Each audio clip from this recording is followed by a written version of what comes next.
Fight the Trump administration for what they have done to try and make it harder. As some of y'all know, as many of you know, just recently the Trump administration passed a regulation or rule that is blocking the ability of home health care workers to be able to get their union dues taken out of their paycheck if their paycheck comes from Medicaid funding in part.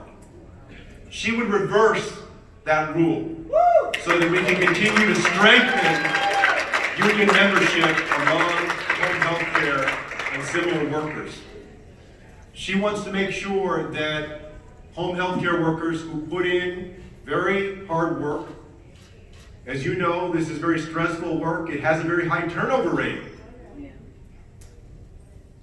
For good reason, because it's not easy work.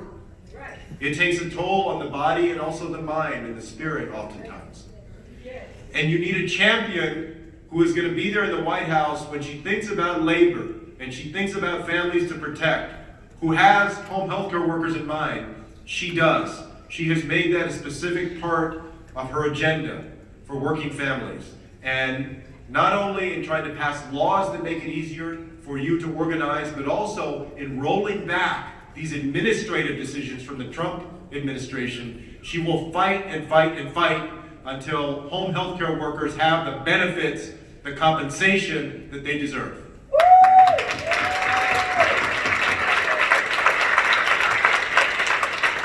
All right, I got a couple minutes here at the end.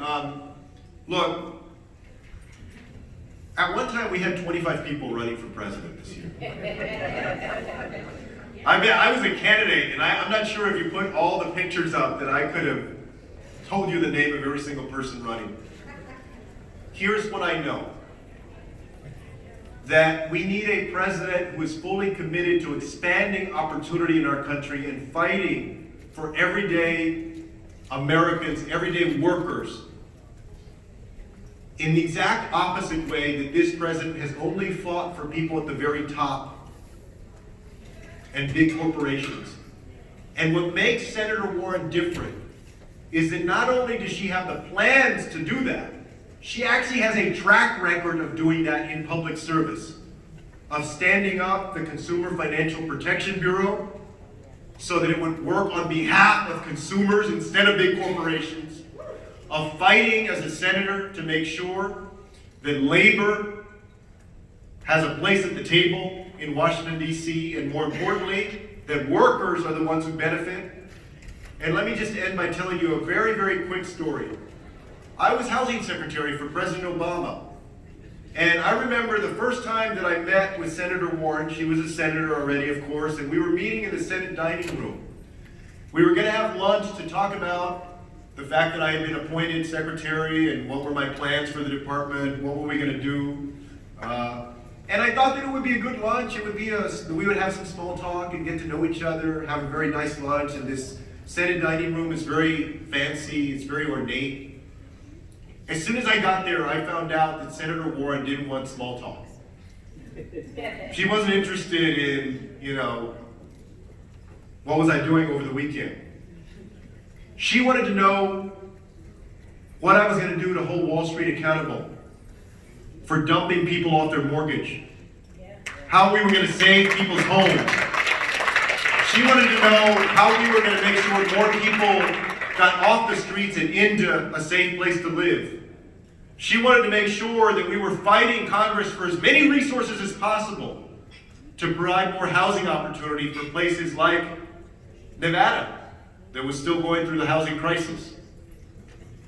In other words, she wasn't there to only hold Republicans accountable.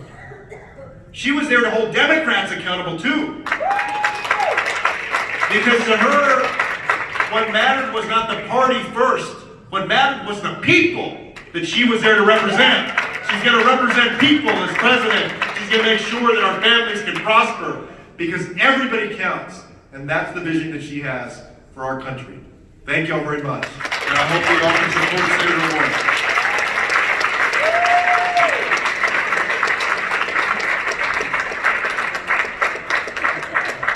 Folks, that wraps up our candidate interviews for today. Let's give all of the candidates and their service another hand.